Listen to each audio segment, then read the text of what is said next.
Hello viewers, Assalamu alaikum. Welcome to my channel. I am a regular content creator. I upload video daily on YouTube. Please like, comment and share. তো বন্ধুরা কেমন আছেন সবাই? আশা করি সবাই ভালো আছেন। সৈকত হোসেন চ্যানেলের পক্ষ থেকে আপনাদেরকে জানাই আন্তরিক সালাম ও শুভেচ্ছা। তো আজ আবারও নতুন একটি টিউটোরিয়াল নিয়ে আপনাদের মাঝে হাজির হলাম। তো আজকে অনেক ইন্টারেস্টিং একটি জিনিস আমরা দেখতে চলেছি।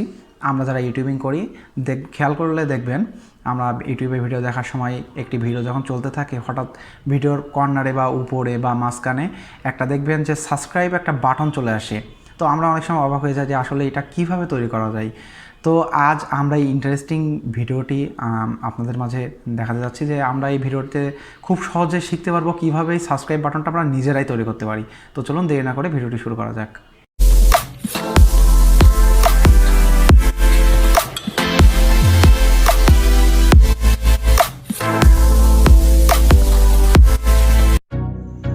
প্রথমে আমরা কাইনমাস্টার অ্যাপটি ওপেন করব এবং এখান থেকে নিউ প্রজেক্ট, দেন আমরা যে ভিডিওটিতে সাবস্ক্রাইব বাটন অ্যাড করতে যাচ্ছি সেই ভিডিওটি ওপেন করতে হবে।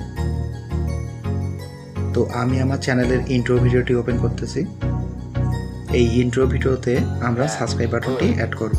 তো ভিডিওর যে অংশে আমরা সাবস্ক্রাইব বাটন অ্যাড করতে যাচ্ছি সেই অংশটুকুতে নিয়ে আমরা লেয়ারে অপশানে ক্লিক করব, লেয়ার থেকে মিডিয়া,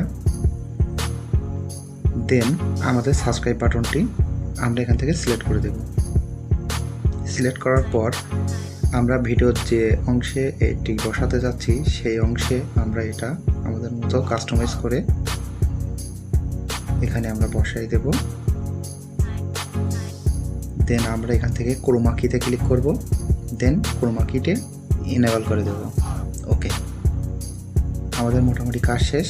এখন যদি আমরা প্লে করি তাহলে আমরা দেখতে পাবো আমাদের সাবস্ক্রাইব বাটনটি অ্যাড হয়ে গেছে। তো বুঝতেই পারলেন কীভাবে খুব সহজে আমরা একটি সাবস্ক্রাইব বাটন অ্যাড করে ফেললাম। এটি আপনারা যে কোনো ভিডিওতে করতে পারবেন। তো এখান থেকে